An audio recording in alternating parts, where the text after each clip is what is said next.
నమస్తే, నేను మీ జర్నలిస్ట్ సిద్ధు. అయితే సోనూ సూద్ గురించి వివాదం అయితే మనందరికీ తెలిసిందే. అయితే నిన్న దాని గురించి ఒక వీడియో చేసిన. అయితే సోనూ సూద్ ఏదైతే మాటలు అన్నాడో, అంటే రామాయణాన్ని ఉద్దేశిస్తూ కొన్ని మాటలు సోషల్ మీడియాలో ఆయన ట్విట్టర్లో ట్వీట్ చేయడం జరిగింది. అయితే దాన్ని ఇప్పుడు అదంతా నేను అనలేదు, నాకేం సంబంధం లేదు, నేను అన్నది ఇంకో విధంగా, కానీ జనాలు ఇంకో విధంగా అర్థం చేసుకున్నారు అనేసి అయితే మాట అయితే ఇక్కడ మార్చినట్టు మనకు కనిపిస్తుంది. ఎందుకంటే సోషల్ మీడియాలో ఎప్పుడు లేని విధంగా సోనూ సూద్ పైన అయితే నెటిజన్స్ చాలా ఫైర్ అవుతున్నారు. సో ఆ ఫైర్ మాత్రం ఇక్కడ సోనూ సూద్కి చాలా ఈజీగా అర్థమైపోయింది. తను ఏం ట్వీట్ చేశాడో, ఏం తప్పుగా మాట్లాడాడో అన్నది సోనూ సూద్కి అర్థమైపోయింది. సో సోనూ సూద్ ఆ ట్వీట్ని సవరిస్తూ ఇంకో ట్వీట్ని చేయడం జరిగింది. అయితే ఫస్ట్ ట్వీట్ ఇక్కడ నేను చదివి మీకు వినిపిస్తాను.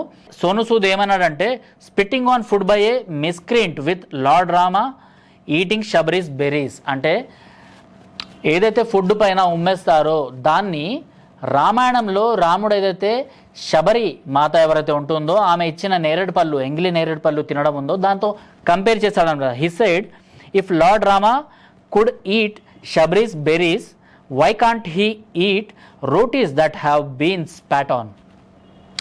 ఎంత గలీజ్గా ఉంది ఈ మాట. నిజంగా కనీసం ట్వీట్ చేసేటప్పుడైనా 1కి 10 సార్లు ఆలోచించాడో లేదో, లేకపోతే ఆయన పిఆర్ టీం ఈ ట్వీట్ చేసిందో అర్థం కావట్లేదు. ఎందుకంటే ఇలాంటి సూపర్ హీరో నుంచి, ఎందుకంటే సోనూ సూద్ని చాలామంది ఆయన కోవిడ్ టైంలో చేసిన వర్క్స్ వల్ల సూపర్ హీరోగా ఆయన చూస్తారనమాట. కాకపోతే ఆ సూపర్ హీరో ఇప్పుడు ఒక విలన్ లాగా అయితే అందరికి కనిపిస్తున్నాడు. నిజంగా ఇలాంటి చేష్టలు చేస్తే ఎవరైనా విలనే అంటారు. రామాయణంలో ఏదైతే నేరేడు పళ్ళు, ఎంగిలి నేరేడు పళ్ళు రాముల వారికి శబరిమాత ఇస్తుందో దాన్ని రొట్టెలపైన లేకపోతే ఆహార పదార్థాలపైన ఇప్పుడు సోషల్ మీడియాలో మనం చూస్తున్నట్టు వీడియోస్ కొన్ని వస్తున్నాయి కదా, ఉమ్మేసి, అంటే మా మతంలో ఇలా ఉంది, సో మేము ఏదైనా ఇస్తే ఉమ్మేసి ఇవ్వాలి, సో దానివల్ల మాకు బరకత్ వస్తుంది, బరకత్ ఉంటుంది. బరకత్ అంటే ఇక్కడ సంపాదన అన్నమాట.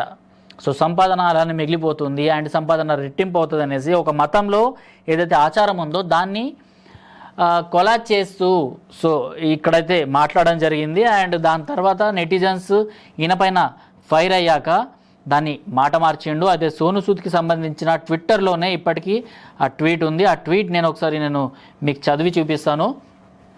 मैंने खाने में थूकने वालों को कभी सही नहीं बताया, वो उनका चरित्र है जो कभी नहीं बदलेगा, इसके लिए उन्हें कड़ी सजा दी जाए. అంటే ఎవరైతే ఉమ్మేస్తారో, అంటే అప్పటికే ఉమ్మేయడం గురించి ఈయన ఒక రాద్ధాంతం అయితే తీసుకొచ్చిండు. ఈ ఉమ్మేడాల గురించి అయితే కనీసం మేనర్స్ అన్నమాట. అంటే అవతల వాళ్ళకి ఫుడ్ ఇచ్చేటప్పుడు ఎలాంటి ఫుడ్ ఇవ్వాలి, ఇంటికి వచ్చిన అతిథిని ఎలా సత్కరించాలి అనేసి కనీసం మేనర్స్ లేకుండా కొంతమంది, అండ్ వాళ్ళ హోటల్స్కి వెళ్తే కొంతమంది ఉమ్మేసి భోజనాన్ని ఇవ్వడము, లేకపోతే ఇప్పుడు రోడ్డు పక్కన తందూరి రోటీస్ అనేసి ఏవైతే ఢాబాలు ఉంటాయో ఆ ఢాబాల్లో కూడా ఆ రోటీస్ పైన ఉమ్మేసి ఇవ్వడము, లేకపోతే కొన్ని వీడియోస్ మనం చూసాము. అంటే పండ్లను ప్యాక్ చేసేటప్పుడు, స్వీట్స్ని ప్యాక్ చేసేటప్పుడు వాటిపైన ఉమ్మిని కాస్త అద్ది. నిజంగా ఇది మాట్లాడాలంటే నాకే చాలా గలీజ్గా అనిపిస్తుంది. మా కెమెరామెన్ కూడా అక్కడ నవ్వుతున్నాడు.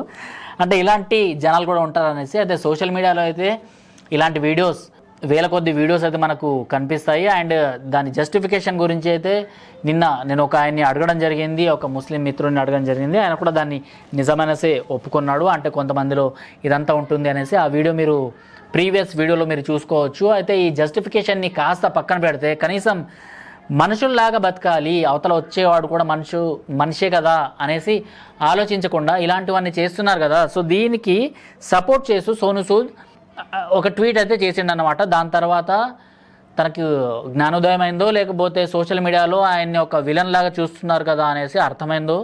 సో ఆయన అయితే ట్వీట్ని మార్చేసి, నేను ఎవరైతే ఉమ్మేస్తారో వాళ్ళ గురించి నేను సపోర్ట్ చేయట్లేదు, వాళ్ళకి నేను సపోర్ట్ చెయ్యను, కాకపోతే ఇలాంటి వాళ్ళ చరిత్రనే అలాంటి గలీజ్ చరిత్ర అనేసి అయితే ఆయన చెప్పుకోవడం రావడం జరిగింది. నిజంగా సోషల్ మీడియాలో ఒక పోస్ట్ చేయాలంటే 1కి 10 సార్లు ఇలాంటి సూపర్ హీరోస్ చూసి ఆలోచించుకొని పోస్ట్ చేయాలి. పోస్ట్ చేసిన తర్వాత దానివల్ల వాళ్ళకు పాజిటివ్ అవుతుందా, నెగిటివ్ అవుతుందా అన్నది కూడా వాళ్ళ పిఆర్ టీం చూసుకుంటుంది. కాకపోతే ఇక్కడ అప్పీజ్మెంట్ పాలసీ కింద, అంటే యూపీలో ఏదైతే అక్కడి ముఖ్యమంత్రి గారు ఏదైతే మాట్లాడడం జరిగిందో, ఏదైతే షాప్స్ పైన మీ రియల్ నేమ్ పెట్టుకోండి అనేసి ఏదైతే అక్కడ జియో జారీ చేయడం జరిగిందో దాన్ని గెలకడం ఎందుకు సోను సూద్ దాన్ని గెలికి దాని తర్వాత ఒక్కొక్క ట్వీట్కి రిప్లై ఇస్తూ ఆయన ఈ పెంట పెట్టుకున్నాడు అన్నమాట. సో ఎవరో ఒక ట్విట్టర్ హ్యాండ్లర్ ఆయన్ని క్వశ్చన్ చేయడం జరిగింది, దానికి ఆన్సర్ ఇస్తూ ఇలా ఊబిలోకి అయితే దిగిపోయాడు. ఇది అంటే సోషల్ మీడియాలో మన సో కాల్డ్ సూపర్ హీరో ఎవరైతే తనకు తానే ఒక దేశభక్తుడు అనేసి చెప్పుకుంటాడో ఆయన ఇలాంటి స్పిట్టింగ్ని సపోర్ట్ చేస్తూ ఇక్కడైతే దొరికిపోయాడు. అంటే అప్పీజ్మెంట్ అన్నది ఇక్కడ క్లియర్ కట్గా మనకు కనిపిస్తుంది. దాని తర్వాత మెజారిటీ ప్రజలు ఆయన్ని విభేదించేసరికి సో ఆయనైతే ఈ ట్వీట్ని చేంజ్ చేయడం జరిగింది. అంటే కొత్త ట్వీట్ అక్కడ జోడించడం జరిగింది. జోడించి నేను ఇంతకుముందు ఏదైతే ట్వీట్ చేశానో దాంట్లో మీకు తప్పుగా ఏమనిపించిందేమో కానీ నేను మాత్రం అలాంటి వాళ్ళకి సపోర్ట్ చేయను అనేసి అయితే చెప్పుకొని రావడం అయితే ఇక్కడ జరిగింది. సో దీనిపైన మీరేమంటారు? సోను సూద్ ఇలా మాట మార్చడం పైన రియల్ లైఫ్లో ఆయన ఎన్నో మంచి పనులు చేశారు, దానికైతే మనం ఎలాంటి ప్రాబ్లమ్స్ మనం అనుకోవట్లేదు. అంటే ఇలాంటి మంచి పనులు ప్రతి ఒక్క సూపర్ హీరో చేస్తూనే ఉంటాడు. మన సినిమాల్లో కానివ్వండి లేకపోతే సినిమా వెనకాల కూడా అంటే చాలామంది సూపర్ హీరోస్ ఉంటారు. అలాంటి సూపర్ హీరోగానే సోను సూద్ని చూసిన జనాలు ఇప్పుడు ఇన్నొక సూపర్ విలన్గా చూస్తున్నందుకు మీకేమనిపిస్తుంది? ఒకసారి కామెంట్ బాక్స్లో తెలపండి. టిల్ దెన్ జై హింద్, జై భారత్.